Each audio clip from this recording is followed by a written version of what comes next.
네, 안녕하십니까. 변쌤입니다. 오늘은 홍익대 인문논술 공략법에 대해서 알아보도록 하겠습니다.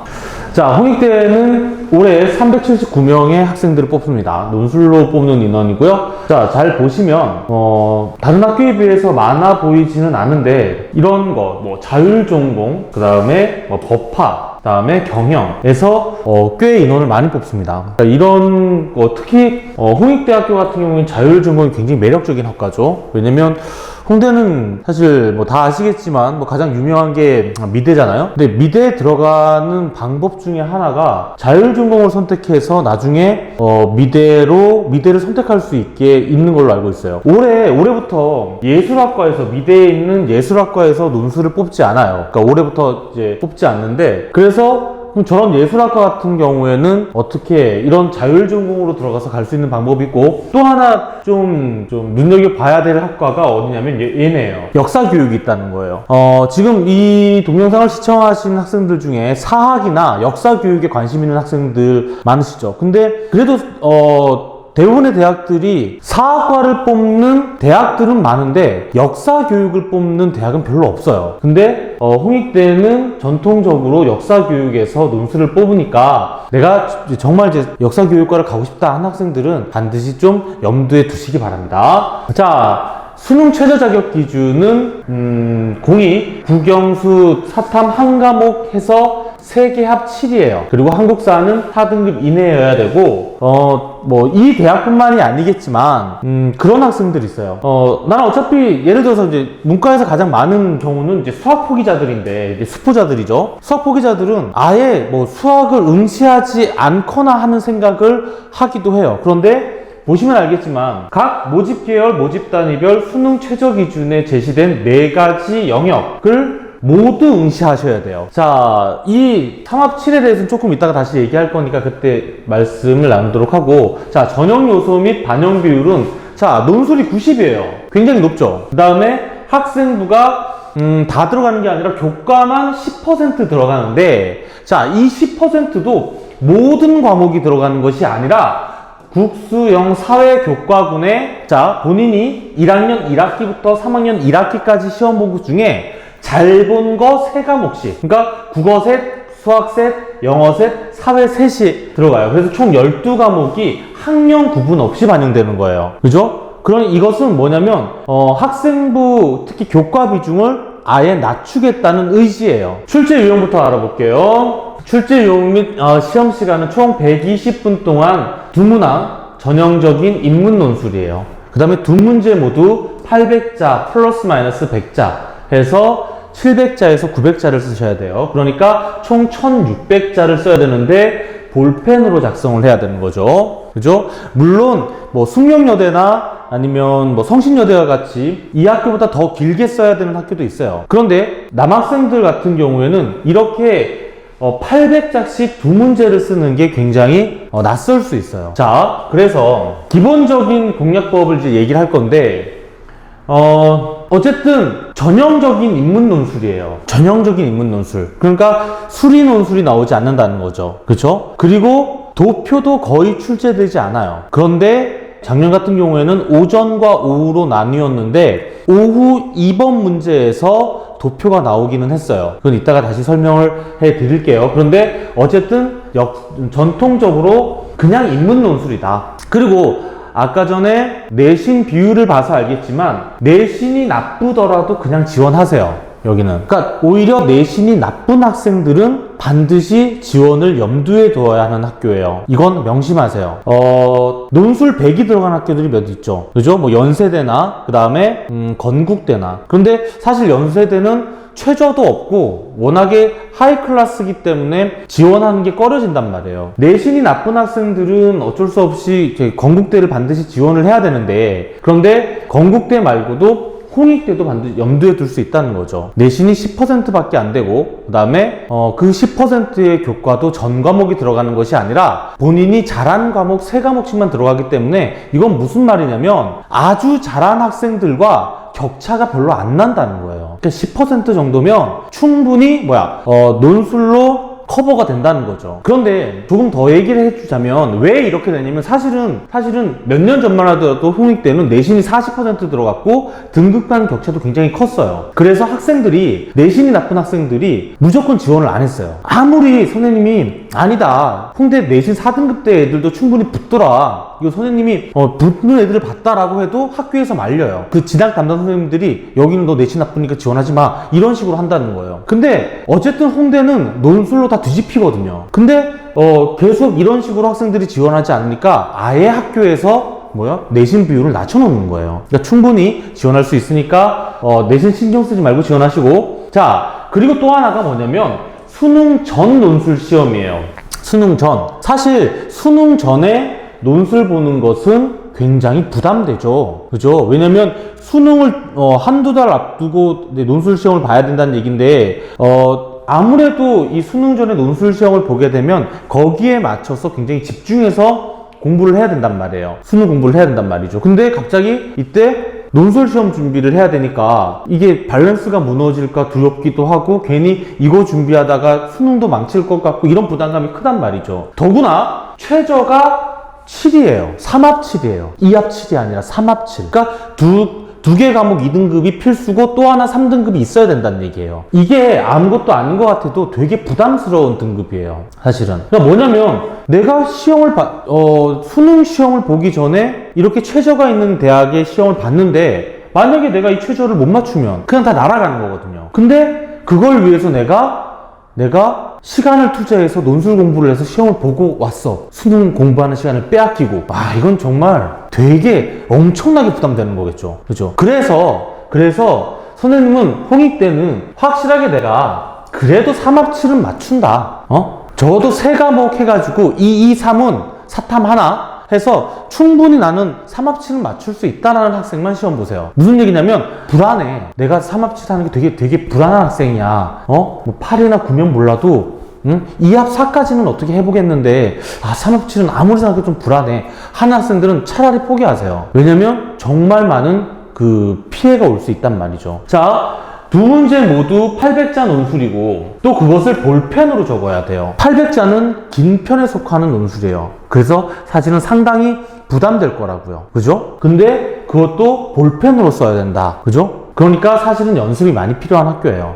그런데 자, 이제 이걸 반대로 생각하면 그렇기 때문에 홍익대는 다른 어떤 대학들보다 경쟁률이 낮은 편이에요. 논술 경쟁률이. 그러니까 그런 형식 경쟁률도 낮은데 실제 수능 이후의 결과를 집어넣었을 때 수능 최저를 못 맞춘 학생들도 많기 때문에 실질 경쟁률은 훨씬 낮아져요. 그건 뭐냐면 자, 논술을 오래 준비한 학생들은 홍익대는 이것만 가능하다면 반드시 봐야 되는 학교예요. 오히려. 왜? 그게 오래 준비한 학생들은 기회가 될 수 있어요. 그런데 자, 지금 이 영상을 보는 학생들 중에 여름방학 이전에도 지금 논술을 시작하지 않았다. 이제 한 9월달쯤에 이제 원서를 쓰는데 어딜 써볼까? 한번 유튜브나 검색해볼까? 홍대 논술 어떻게 써야 되지? 이렇게 해서 한 번도 논술을 준비하지 않았는데 지금 9월달에 이걸 처음 본 학생은 지원하지 마세요. 못 붙어요. 자, 왜 못 붙는지 문제 형태를 보면서 알려드리도록 할게요. 자, 작년에는 이제 보통 이제 홍대는 늘 똑같이 10시에 한 번 인문 논술을 봐요. 근데 작년에는 오전과 오후에 이렇게 나눠서 논술 시험을 2번 봤어요. 자, 근데 문제 형태를 잘 보면 알겠지만 정해진 형식은 없어요. 홍대는. 보세요. 자, 먼저 문제 1번. 재심은 가에 나타난 구술 문화와 문자 문화의 성격을 적용하여. 그러면 가의 구술 문화와 문자 문화가 어떻게 나와 있는지 쓰셔야 되겠죠. 적용하여 재심은 나와 다를 분석하고 끊으세요. 이를 토대로, 자, 강제형 논술이라고 했죠. 재심은 라에 나타난 인간 사회의 소통에 대해 비판적으로 논하시오. 비판적으로 논하라는 말은 비판하라는 말이에요. 자, 2번 문제. 재심은 사의 사례를 마의 개념을 바탕으로 분석하고, 그러니까 마의 개념으로 사를 분석해야 되는 거예요. 그런 다음에 이 사의 캠페인이 재심은 바에 나타난 두 자연관의 한계를 어떻게 극복할 수 있는지 논하시오. 이 논하시오가 되게 자주 나오거든요. 논하라는 말이. 근데 이 논하는 건 비판적으로 논하면 비판하라는 거고, 극복할 수 있는지 논하면 이건 뭐예요? 해결책이 된단 말이죠. 그러니까 같은 논하시오도 홍익대에서 어떤 형태로 논하라는 것을 파악해서 이게 비판 문제인지 아니면 해결책을 제시하라는 문제인지 판단하셔야 돼요. 자, 그러면 그래도 선생님 써야 되는 게 되게 자세히 잘 나와 있네요. 과연 그럴까요? 자, 5 문제 1번이에요. 가의 관점을 바탕으로 나부터 나다라를 분석하여 설명하시오. 자, 혹시 선생님 영상 찾아본 학생들 중에 경희대 보신 학생이 있으면 되게 비슷하죠. 경희대 인문 2번이랑 되게 비슷해요. 경희대 인문 2번이 제시문 바의 관점을 바탕으로 해서 다라 말을 비판하라는 문제였단 말이에요. 근데 이게 가의 관점을 바탕으로 해서 나다라를 분석하여 설명하라고 했는데, 분석과 평가가 어떻게 같습니까? 근데 저 가의 관점과 나다라를 잘 파악해보면 이게 거의 비슷해요. 오전 문제와 비교해봤을 때 되게 단순하죠. 그러니까 이런 식으로 나온다는 거예요. 이런 식으로도. 그러니까 정해진 형태가 있는 게 아니라는 거죠. 2번 문제 보세요. 자, 제시문 마에 기술된 사회현상 탐구 과정에서의 유의점을 바탕으로 제시문 바사에 나타난 오류를 찾아 각각 설명하고, 이를 근거로 또 이걸 근거로 해서 제시문 A에 기술된 B씨의 출산 장려금 시범 사업의 분석 결과와 E씨의 출산 장려금 정책 도입 결정을 평가하시오. 이건 그냥 너무 어렵죠. 사실 문제만 읽어도 이거 난이도 굉장히 높은 거예요. 작년에 홍익대 오후에 시험 본 학생들은 정말 많이 고생했을 거예요. 더구나 이 문제 이번에 이 D씨와 E씨는 어떻게 나타나 있냐면 도표로 나타나 있어요. 여기에서 도표가 나왔단 말이에요. 도표까지 나왔다는 거죠. 홍대는 여태까지 단 한 번도 도표를 낸 적이 없어요. 근데 작년에 도표를 내기 시작했다는 거죠. 그래서 도표를 공부해야 되냐? 그렇지는 않아요, 사실. 그렇지는. 자, 그래서 어쨌든 인문 사회 계열과 연관이 있는 제시문을 출제해요. 그래서 학생들의 이해력과 분석력과 창의력 등을 평가하는데, 어쨌든 작년에 도표까지 나오기는 했지만 그래도 2008년부터 그렇게 변화 없이 같은 유형으로 나오고 있다는 거예요. 그래서 비교든 견해든 분석이든 여기에 논하라는 문제들, 그죠? 이런 것까지 하는 거죠. 근데 봐서 알겠지만 1번과 2번이 분리된 문제예요. 그러니까 1번과 2번이 별개의 문제로, 각 문제를 독립적으로 이해해야 한다는 거예요. 이게 왜 이렇게 됐냐면 얘네가 이걸 도입했어요. 전공 계열별 가산점 제도. 자, 무슨 말이냐면 이렇게 생각할 수 있죠. 그러면 오전 오후니까 오전에는 인문 계열, 교육 계열 이런 계열 애들이 보고, 오후에는 경영 계열, 법과 계열 이런 애들이 보고 이러면 되지 않느냐, 이러질 않았다는 거죠. 이걸 섞었단 말이에요. 이걸 섞어서 어떻게 하냐면 오전이든 오후든 1번은 인문이나 사범 쪽 이런 쪽에 배점에 곱하기 2를 해줘요. 그리고 2번에는 경영이나 법과 그 다음에 자율전공 이런 계열 애들에게만 곱하기 2를 해줘요. 그러니까 문항별로 가산점 제도가 있는 거예요. 자기 전공이 무엇이냐에 따라. 자, 그러다 보니까 독립적으로 나올 수밖에 없겠죠. 그러니까 1번과 2번이 상관이 없다고요. 그러니까 새로운 주제를 또 풀어야 된다는 얘기죠. 그러니까 더구나 800자씩 써야 되고 만만치가 않은 거죠. 그죠? 그래서 읽어야 할 제시문이 많아요. 자, 16년, 17년에는 9개, 18년에는 7개, 19년에는 다시 8개, 20년에 다시 7개로 갔다가 올해 오전에는 7개, 오후에는 8개가 나왔어요. 이렇게. 그죠? 그리고 1번 문제에서는 문학작품이 주로 나오고 2번 문제에서는 어떤 사회계를 다룬 문제들이 많이 나오는 경향이 강해요. 그죠? 그러니까 문학작품이 해석이 안 되면 되게 골치를 먹게 되는 거죠. 자, 다시 한번 설명을 해드릴게요. 자, 자, 보세요. 선생님 같은 경우에는 지금, 어쨌든 이게 짧게 영상을 통해서 학생들이, 홍익대는 저런 식으로 준비를 하면 되는구나, 저런 식으로 나오는구나, 이걸 알기 위해서 하는 거기 때문에 딱히 제시문 분석은 안 해요. 왜냐면 그거 할 시간에 차라리, 이런 문제들이 나오니까 이런 마음을 갖고 내가 저 학교를, 이런 것들이 내가 자신이 있다면 저 학교를 도전해봐야지, 이런 생각을 하는 게 더 낫거든요. 그래서 이제 제시문 근데 어쨌든 선생님은 다 이 제시문을 읽고 들어왔을 거 아니에요. 그죠? 그러니까 이게 어떤 말이냐는 것을 설명을 해드릴게요. 자, 예를 들어 이런 거예요. 제시문 가에 나타난 구술 문화와 문자 문화의 성격을 적용하여 라고 했잖아요. 그러면 가제시문은 어쨌든 구술 문화랑 문자 문화에 대해서 설명이 나왔겠죠. 구술 문화가 뭐고 문자 문화가 뭐고, 그죠? 우리가 대화를 통해서 의사를 전달하는 것과 글로 전달하는 것 아시죠? 이 정도는 다 알잖아. 그죠? 그런 다음에 그것을 이게 두 가지잖아요. 이게 두 가지잖아요.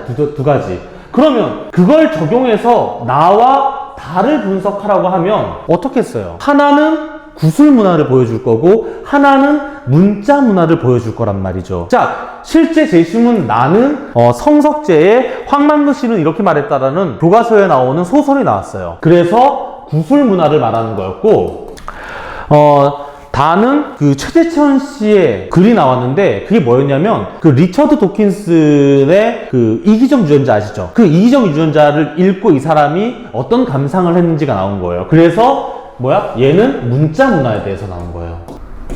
얘는 문자 문화, 이렇게 구술 문화와 문자 문화가 이렇게 나온 거예요. 그래서 분석하면 돼요. 이를 토대로 라에 나타난 인간사회 소탕에 대해서 비판적으로 논하시고는 뭐라 그랬어요? 비판이라고 했죠. 자, 라에 나타난 인간사회 소통은 뭐냐면 인터넷 얘기예요.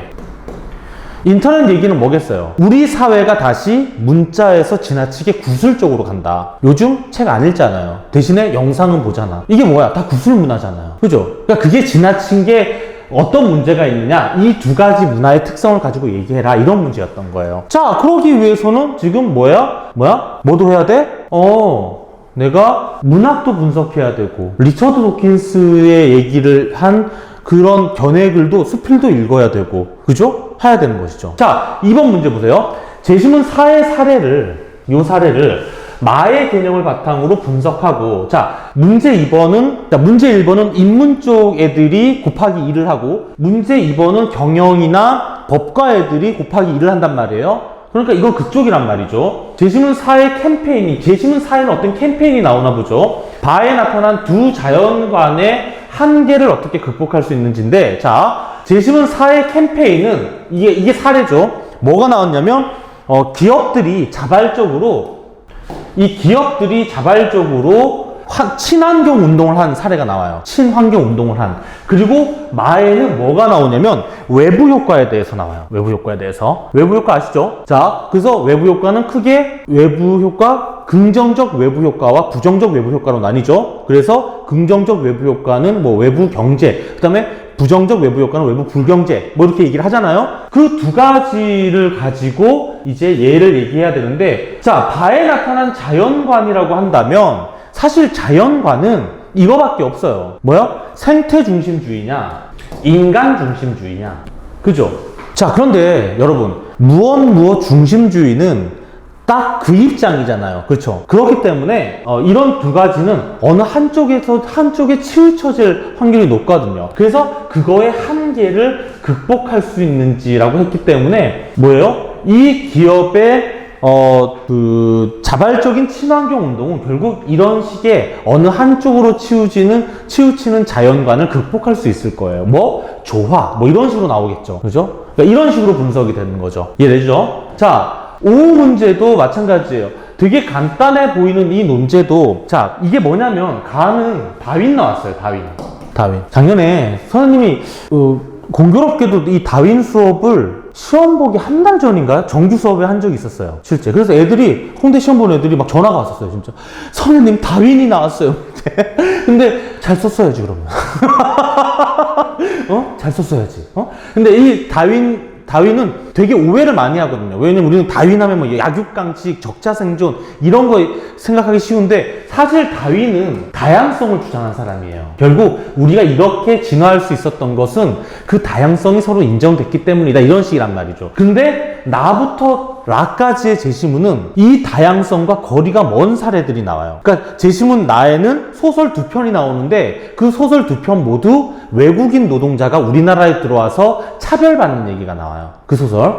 뭐 보면 알 거예요. 그 다음에 제시문 다에서는 되게 이분법적인 사고 때문에 잡종에 대해서, 잡종 막 섞여 있는 거에 대해서 되게 부정적으로 편견을 가진 얘기가 나와요. 자, 그리고 마지막으로 라에서는 유행 문화, 우리가 유행을 지나치게 쫓아가다 보니까 개성이 사라지고 문화가 획일화되는 얘기가 나와요. 자, 생각해 보세요. 가의 관점을 바탕으로 분석하라고 했는데 가의 관점은 다양성을 인정하고 다양성을 추구하고 막 이런 얘기를 하다가 나부터 라는 그것과 반대로 지나치게 획일화되고 그 다음에 편협하게 생각하고 이런 제시문들이 나온다는 거죠. 그러면 이 분석은 결국 분석이라고는 하지만, 설명이라고는 하지만 뭐야? 비판적으로 분석해야 되는 거예요. 이 뉘앙스를 읽으셔야 돼요. 이 뉘앙스를. 아, 이거 하라는 거구나. 이게 설명이라고 해서 다른 학교 설명처럼 진짜 저게 뭐다 정의 내리고 하는 게 아니구나. 왜? 관점이랑 분석해야 될 제시문이 상충되니까. 이해되시죠? 자, 문제 2번. 마의 문제 2번이네요. 되게 어려워요. 되게 이건 문제만 봐도 어렵고 선생님이 이 문제를 풀어보니까 풀어봐도 어려워요. 마의 기술된 사회현상 탐구 과정. 그러니까 우리가 어떤 사회현상을 탐구하는 과정에서 무엇을 유의해야 되느냐 해서 제시문에 나와 있는 게 뭐냐면 저 제시문 마에는 어떤 다양한 사회 문제를 해결하기 위해서는 어쨌든 정확한 자료가 필요하더라. 그 다음에 그 자료를 해석할 때 유의해야 되더라. 그러니까 정확한 자료를 가져다가 정확하게 해석해 줘야 된다. 이런 얘기를 하고 있어요. 그러면 그러지 못한 사례가 2개 나올 거예요. 거기에 오류가 있을 거라는 거죠. 바에는 미국 대통령 선거할 때 우리나라 지금 하는 출구조사처럼 걔네는 이제 그 당시 옛날 루즈벨트 때 되게 오래됐죠. 네? 루즈벨트면 저기 막 2차 세계대전 이후에 미국을 다시 재건한 사람이잖아요.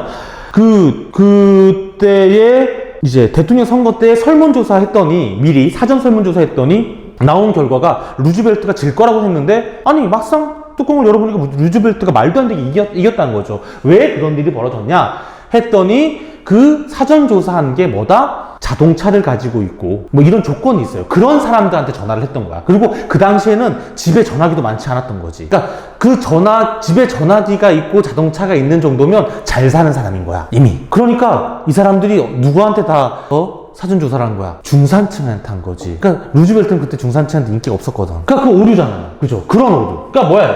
정확한 자료가 아니죠. 그죠? 그 다음에 제시문 4에는 그거예요.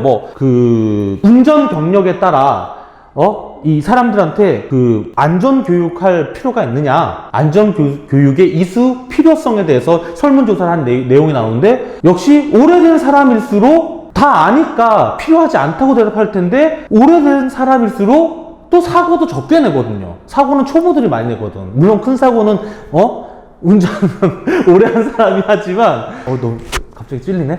근데 어쨌든 그렇거든. 그래서 이건 뭐야? 그러니까 설문조사는 필요하지 않다고 나오는데, 그리고 필요하지 않다고 한 사람들이 사고도 안 내. 근데 과연 이게 정확한가? 이런 얘기란 말이야. 그렇게 오류를 찾아내야 되는 거예요. 이거에 어긋나기 때문에. 그죠? 그래서 아예 기술된 DC의 출산 장려금 시범 사업의 분석 결과, 자, 이 시범 사업을 DC에서 전체 시민이 아니라 시범 사업이잖아요. 시청 직원들한테만 한 거야. 과연 그렇게 나온 게 정확한가? 이런 얘기를 해야 되고, 그 다음에 도표 나온다고 했죠. 자, 여기서 이거 중요해요. 정말 중요합니다. 도표가 다른 학교 도표와 크게 구별되는 점은 뭐냐면, 이게 도표에 엄청난 유의미를 찾아내서 막 분석하고 하는 게 아니더라는 거예요. 그냥 DC랑 EC가 서로 그 시 안에 산부인과 숫자도 다르고 그냥 보육시설도 훨씬 적은 거예요. 산부인과도 적고 보육시설도 적고. 그러니까 여기에 나온 분석 결과를 가지고 이 시의 출산연구 정책 결정을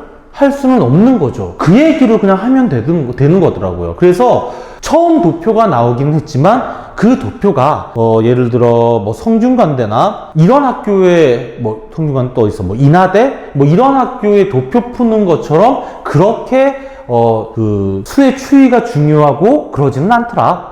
이렇게 알아두시면 될 거예요. 자, 어쨌든 이렇게 마무리를 져봤는데 어쨌든 800자 글쓰기고 그 다음에 제시문의 종류가 굉장히 다양하고 심지어 도표도 나올 수 있는 거기 때문에 자, 잘 들으세요. 홍익대는 어쨌든 논술을 꾸준히 오래 준비한 학생이 지원하는 게 좋아요. 다시 한번 얘기하지만 절대 홍익대가 분명 기회는 될 수 있어요. 여러 기회 요소가 있죠. 수능 전 최저가 높고 그죠? 그 다음에 뽑는 인원도 특정 학과에서 많이 뽑아주고 내신도 별로 안 들어가고 그러니까 이런 굉장히 좋은 지원 동기가 있음에도 불구하고 문제를 분석해 보니까 어때요? 논술을 안 해본 학생은 지원하기 어려워요. 자, 여담인데 선생님이 이제 학생들이 전화가 와서 늘 얘기를 해요. 이거 작년에 지금 이 문제 풀고도 학생들이 늘 전화가 왔어요. 선생님 홍대 너무 쉽던데요? 이렇게 얘기한 학생 중에 붙은 학생이 없어요. 이게 되게 우픈 일이긴 한데 이 문제들을 그냥 너무 쉽게 생각했다간 정말 큰 코 다치게 돼요. 그러니까 이런 유형대로 많이 연습해보고 그 다음에 뭐 오늘은 분량 얘기를 하지 않았는데 분량을 어떻게 분배하는 것이 가장 적절한가 이런 연습을 꾸준히 해서 시험을 보셔야 됩니다. 이해되시죠? 자, 그래서 꾸준히 논술 준비를 한 학생들은 분명히 기회인 요소가 여러 개 있으니까 지원하시기 바랍니다. 오늘은 여기까지 하겠습니다. 감사합니다.